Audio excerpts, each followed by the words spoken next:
Bonjour Karl, bonjour Jean-Marc. Bonjour. Bonjour Armand.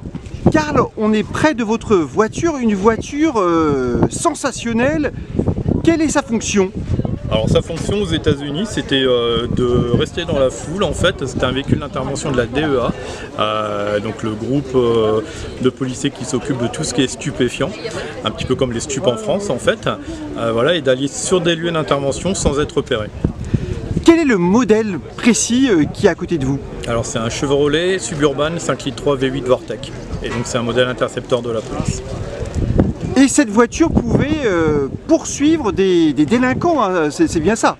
Alors elle est montée au niveau couple les chevaux, donc d'origine c'est un véhicule qui fait 295 chevaux, il est monté à 350 chevaux en fait, débridé au niveau de sa vitesse, donc sa vitesse normalement c'est 160, là ça prend de 10, de 20 assez facilement, et donc son but effectivement c'était de rattraper éventuellement une voiture en fuite sur l'autoroute en appui avec les hélicoptères et de la sortir de la route si besoin.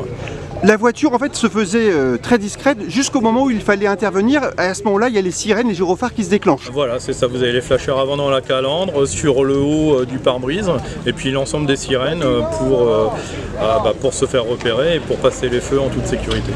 Karl, vous pouvez nous montrer à quoi ça ressemble quand la voiture est en action? Il n'y a aucun problème.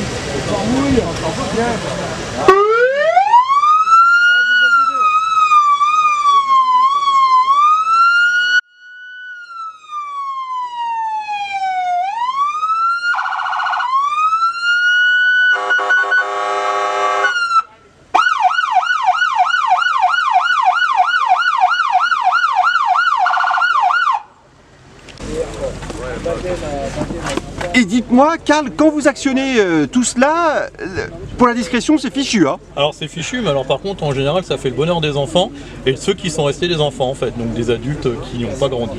Oui, mais ce modèle est toujours utilisé dans cette fonction aux États-Unis, hein? Voilà, toujours le Chevrolet Suburban en fait, hein, c'est le véhicule du FBI et des forces de police en général, qui est utilisé depuis très longtemps. Donc forcément les nouveaux modèles, nouvelles calandres, des empattements différents, mais toujours ces types de modèles. Et on est d'accord, mieux vaut ne pas être poursuivi par un tel véhicule, hein? Bah, en général, c'est qu'on est en infraction, donc non, c'est pas terrible. Et aux États-Unis, en général, ils rattrapent les contrevenants, quoi qu'il arrive, avec des appuis aériens, etc. Et ils laissent pas filer les gens.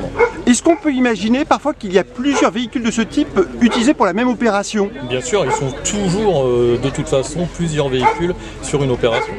Et lorsque les policiers opèrent, on peut supposer aussi qu'il y a plusieurs policiers dans la même voiture. Exactement, tout à fait. Contrairement aux véhicules de policiers classiques où ils sont seuls dans leur véhicule et ils sont en appui les uns avec les autres, sur ce type de véhicule, en fait, ils sont 2 ou 3 par voiture. Karl, à l'avant de votre voiture, on trouve un punch bar. Oui. Quelle est son utilité? Alors son utilité, en fait, est de venir tamponner les véhicules pour les sortir de la route. Et parfois le choc est violent, hein? Bah, le choc peut être très violent. En fait, par contre, les policiers sont entraînés à faire en sorte de venir contre le véhicule et de mettre un dernier coup de volant pour les sortir de la route. Donc en général, le choc n'est pas si violent que ça, sauf s'ils sont pris dans le feu de l'action. Mais la voiture des policiers elle-même peut être endommagée par de tels chocs? Bien sûr, sans Quitte à la sacrifier parfois? Bah, le but, c'est d'arrêter les personnes qui vendent de la drogue avant de penser même au matériel. Merci beaucoup, Karl.